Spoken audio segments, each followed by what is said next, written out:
Our review of 2019 infrastructure in the year that's about to go by continues. I've been joined now on the News at 10 by Mr. Adeomi Akinpelu, a quantity surveyor and former Secretary General of the Nigeria Institute of Quantity Surveyors, to give us more insight into infrastructure developments in the outgoing year. Mr. Akinpelu, thank you for joining us on the News at 10. Thank you very much, Amarachi, for watching me, and compliment of the season, Nigerians. Compliments of the season to you too. Let's get into the discussion. In spite of the huge fund allocations to infrastructure in the budget, would you say that that has been enough to address the challenges in the sector? Definitely, it is not enough. Budgetary allocation for development of infrastructure in Nigeria will not give us the desired result, because infrastructure in terms of scope and in terms of cost is very, very massive, which definitely, because of the dwindling resources of the federal government, there's no way budgetary allocation can be adequate. We need to think outside the box. Government needs to start thinking of bringing in private sector participation by relaxing the condition that will be investment friendly, and by making sure that at least we try to open up our infrastructural space for private sector to come in. And what do I mean by that? In the infrastructure development pyramid, at the bottom of the pyramid is the political will, which this administration has. I give it to this administration. But there are some other things, like enabling environment, which government is trying to resolve by way of ease of doing business. But the funding is all over the world, which Nigeria can access. But how friendly is our environment and how safe is the investment?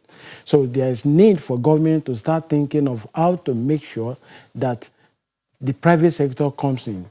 ICRC is there, Bureau of Public Procurement is there.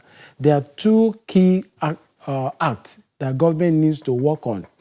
ICRC Act, the amendment is still at the National Assembly. We quickly need to tidy up that one, while the Bureau of Public Procurement needs to be empowered so that there will be proper delineation between those projects that are qualified to be run under PPP. Because when you say infrastructure, we have economic infrastructure and social infrastructure. For social infrastructure, I will address government to concentrate on that. But for the economic infrastructure like road, airport, seaport, those ones can be concession and be run under PPP. And Nigeria must be ready to pay a token for all this infrastructure. Because for every project, you have to consider the cash flow that is coming into the project and see whether it is viable. Most of the projects under economic infrastructure, they are viable. And government needs to push all the infrastructure to the private sector for us to get out of the wood. You can see that the Honorable Minister is trying. I'm sorry to cut in here. I do suppose that what you're saying does buttress, what was also said in the report, experts such as yourself saying that, other experts, beg your pardon, saying that you need to turn to the private sector for this. And that's because the government has always said it's never had enough funds for infrastructure development. So how can they approach this for local content promotion and sustainability? Thank you very much, Amarachi. You see, Nigerian government needs to try and make sure that they bring in the construction professionals in the built environment.